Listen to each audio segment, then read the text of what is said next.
नमस्ते प्यारे बच्चों। आज हम इस वीडियो के माध्यम से सर्वनाम और उसके भेदों की जानकारी लेने वाले हैं। इससे पहले भी मैंने आपको एक वीडियो भेजा था जिसमें मैंने संज्ञा और उसके सभी भेदों का उदाहरण सहित स्पष्टीकरण किया था। आइए आज इस वीडियो के माध्यम से देखते हैं सर्वनाम किसे कहते हैं और सर्वनाम के कितने भेद हैं। जिन शब्द का प्रयोग संज्ञा शब्द के स्थान पर किया जाता है उन्हें सर्वनाम कहते हैं। सर्वनाम संज्ञा की पुनरावृत्ति को रोकते हैं। देखिए, जब हम संज्ञा शब्द के स्थान पर किसी अन्य शब्द का प्रयोग करते हैं तब उस अन्य शब्द को सर्वनाम कहते हैं। सर्वनाम के कुल मिलाकर 6 प्रकार होते हैं। पुरुषवाचक सर्वनाम, निश्चयवाचक सर्वनाम, अनिश्चयवाचक सर्वनाम, प्रश्नवाचक सर्वनाम, निजवाचक सर्वनाम, संबंधवाचक सर्वनाम। सबसे पहले देखते हैं पुरुषवाचक सर्वनाम किसे कहते हैं और उसके भेद। पुरुषवाचक सर्वनाम के कुल मिलाकर 3 भेद है। उत्तम पुरुषवाचक सर्वनाम, मध्यम पुरुषवाचक सर्वनाम, अन्य पुरुषवाचक सर्वनाम। अब देखते हैं पुरुषवाचक सर्वनाम किसे कहते हैं। बोलने वाले, सुनने वाले तथा जिसके विषय में बात की जाए उसके नाम के बदले आने वाले सर्वनाम को पुरुषवाचक सर्वनाम कहते हैं। फिर से सुनिए, बोलने वाले, सुनने वाले तथा जिसके विषय में बात की जाए उसके नाम के बदले आने वाले सर्वनाम को पुरुषवाचक सर्वनाम कहते हैं। पुरुषवाचक सर्वनाम के कुल मिलाकर 3 भेद हैं। उत्तम पुरुषवाचक सर्वनाम, मध्यम पुरुषवाचक सर्वनाम और अन्य पुरुषवाचक सर्वनाम। सबसे पहला उत्तम पुरुषवाचक सर्वनाम प्रयोग में लाया जाता है बोलने वाले व्यक्तियों के लिए, जैसे कि मैं, मुझे, हम, हमें। दूसरा प्रकार है मध्यम पुरुषवाचक सर्वनाम। वह प्रयोग में लाया जाता है सुनने वाले व्यक्तियों के लिए, तू, तुम, तुमको, तुमसे, आप। इस तरह से यह मध्यम पुरुषवाचक सर्वनाम है। और आखिर में है अन्य पुरुषवाचक सर्वनाम। जिसके विषय में हम बात करते हैं उनके लिए जिन सर्वनामों का प्रयोग किया जाता है उन्हें कहते हैं अन्य पुरुषवाचक सर्वनाम, जैसे कि वह, वे, यह, उसे, उससे, उनको, उनके लिए।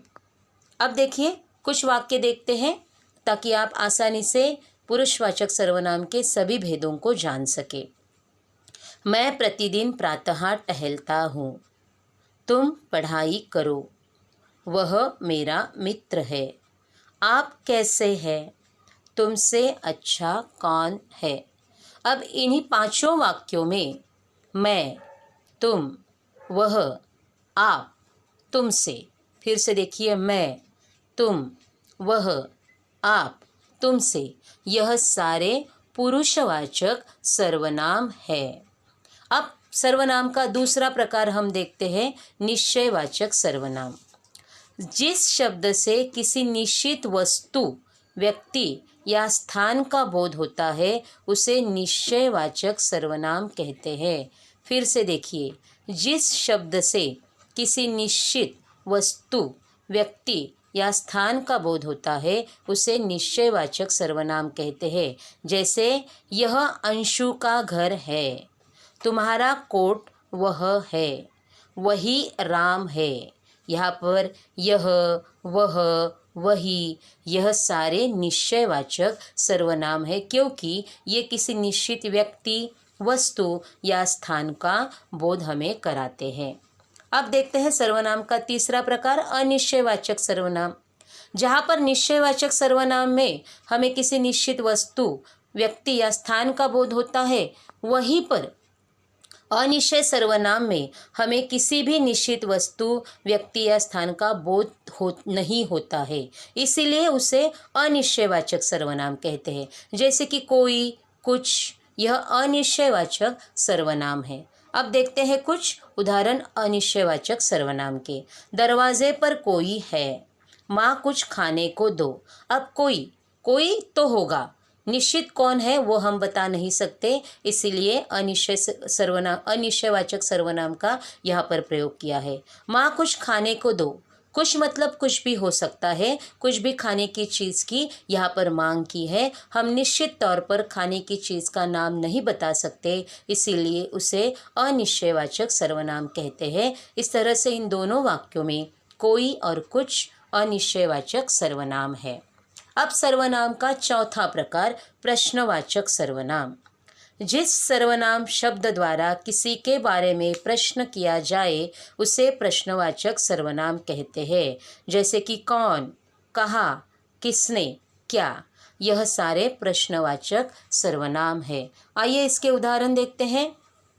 अंदर कौन है, माँ क्या कर रही हो, किसने तुझे मारा, कहाँ जा रहे हो।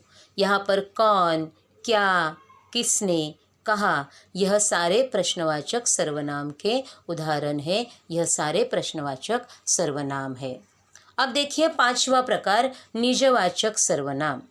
जब सर्वनाम शब्द अपनेपन का बोध कराते हैं तब उसे निजवाचक सर्वनाम कहते हैं। जैसे कि आप, स्वयं, यह आप और स्वयं यह निजवाचक सर्वनाम है। आइए उसके उदाहरण देखते हैं। मैं अपने आप खाना ले लूँगा। अब यहाँ पर आप, अपने आप मतलब स्वयं, खुद ही। तुम्हें अपना काम स्वयं करना चाहिए। यहाँ पर अपनेपन का बोध होता है, स्वयं का बोध होता है, इसीलिए उसे निजवाचक सर्वनाम कहते हैं। और अब सर्वनाम का अगला भेद है संबंधवाचक सर्वनाम। जो शब्द संज्ञा या सर्वनाम का किसी अन्य संज्ञा या सर्वनाम के साथ संबंध स्पष्ट करता है उन्हें संबंधवाचक सर्वनाम कहते हैं। अब देखिए इस तरह के सर्वनाम वाक्य में दिए हुए दो संज्ञाओं में या दो शब्दों में क्या भेद है या क्या संबंध है वह सूचित करता है, इसीलिए इसे संबंधवाचक सर्वनाम कहते हैं। जैसे कि जो, उसे, वह, सो, यह सारे संबंधवाचक सर्वनाम हैं। आइए इसके कुछ उदाहरण देखते हैं।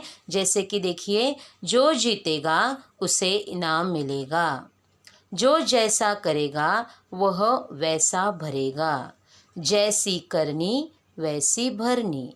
अब इन वाक्यों में जो, उसे, दूसरे वाक्य में जो, वह, और तीसरे वाक्य में जैसी वैसी, यह सारे संबंधवाचक सर्वनाम के उदाहरण हैं। इस तरह से बच्चों आज हमने सर्वनाम किसे कहते हैं और सर्वनाम के 6 भेद कौन कौन से हैं यह उदाहरण के साथ देखे हैं। अब आइए देखते हैं कुछ गृह कार्य, कुछ वाक्यों के हम कुछ वाक्य सराव के लिए। अब देखिए यहाँ पर वाक्यों में प्रयुक्त सर्वनाम को छांटकर उनके नाम लिखिए। पहला वाक्य है रज़ा साहब आए, उन्होंने मुझे जगाया। अब यहाँ पर कौन सा सर्वनाम है? उन्होंने। अब देखिए उन्होंने जिसके विषय में हम बात कर रहे हैं उस सर्वनाम को, उस पुरुषवाचक सर्वनाम को अन्य पुरुषवाचक सर्वनाम कहते हैं, इसीलिए यहाँ पर उन्होंने यह अन्य पुरुषवाचक सर्वनाम हुआ। दरवाजे पर कोई आया है। अब यहाँ पर प्रश्न चिन्ह है, यहाँ पर प्रश्न पूछा गया है, इसीलिए इस वाक्य में सर्वनाम है कोई। कोई का मतलब है कोई भी हो सकता है, अनिश्चयवाचक सर्वनाम। वह वीर है, वह अन्य पुरुषवाचक सर्वनाम। जो मेहनत करेगा वह सफल होगा, जो और वह यह संबंधवाचक सर्वनाम है। अब अगला वाक्य देखिए, तुम घर जाओ। तुम सुनने वाला, यहाँ पर बोध होता है सुनने वाले का, इसलिए मध्यम पुरुषवाचक सर्वनाम है यह तुम। अपना काम स्वयं करो, यहाँ पर स्वयं यह निजवाचक सर्वनाम है। यही मेरा घर है, यही निश्चित तौर पर हमें ठिकाना स्थान का बोध होता है, इसलिए यही निश्चयवाचक सर्वनाम है। और छत पर कौन दौड़ रहा है, प्रश्न पूछा गया है, इसलिए यहाँ पर प्रश्नवाचक सर्वनाम है कौन। इस तरह से हमने वाक्य में छुपे हुए सर्वनाम को पहचाना और सर्वनाम के भेदों को भी जान लिया है। अब देखिए अगले वाक्य, हमें अच्छा नागरिक बनना चाहिए। यहाँ पर हमें बोलने वाला खुद के बारे में बोलता है, इसलिए हमें प्रथम पुरुषवाचक सर्वनाम। कुछ खाने को दो, कुछ यहाँ पर अनिश्चयवाचक सर्वनाम, और वही मेरा भाई है, यहाँ पर वही निश्चयवाचक सर्वनाम है। इस तरह से हमने कुछ वाक्यों को देखा है, उनके सर्वनाम के भेदों के बारे में भी हमने जानकारी ली है। अब देखिए और कुछ वाक्य हैं आपके लिए यहाँ पर मैंने दिए हैं। हमें अच्छा नागरिक बनना चाहिए। हमें यहाँ पर बोलने वाला खुद है, इसीलिए प्रथम पुरुषवाचक सर्वनाम। कुछ खाने को दो, कुछ अनिश्चयवाचक सर्वनाम। वही मेरा भाई है, वही निश्चयवाचक सर्वनाम। और क्या हो गया, यहाँ पर क्या, यह प्रश्नवाचक सर्वनाम है। इस तरह से हमने वाक्य में दिए गए सर्वनाम को पहचाना, उनके भेदों के बारे में जानकारी ली। अब यहाँ पर मैंने आपके लिए एक छोटे छोटे गृहपाठ दिए हैं। इन गृहपाठों के सभी उत्तर आपको अपने कापियों में लिखने हैं। जैसे कि पहला गृहपाठ है, निम्नलिखित सर्वनामों का अपने वाक्य में प्रयोग करो। इन सारे सर्वनामों को आपको अपने वाक्य में प्रयोग कर कर लिखना है। गृहपाठ क्रमांक 2 है, निम्नलिखित वाक्यों में से सर्वनाम पहचानिए, उसका भेद लिखिए। अब देखिए यहाँ पर पहला वाक्य है, कौन आया है। यहाँ पर प्रश्न पूछा गया है और सर्वनाम है कौन, इसलिए यह सर्वनाम है प्रश्नवाचक सर्वनाम। जो पढ़ाई करेगा वही सफल होगा, यहाँ पर जो और वही है संबंधवाचक सर्वनाम। हम पाठशाला जा रहे हैं, यहाँ पर हम है प्रथम पुरुषवाचक सर्वनाम।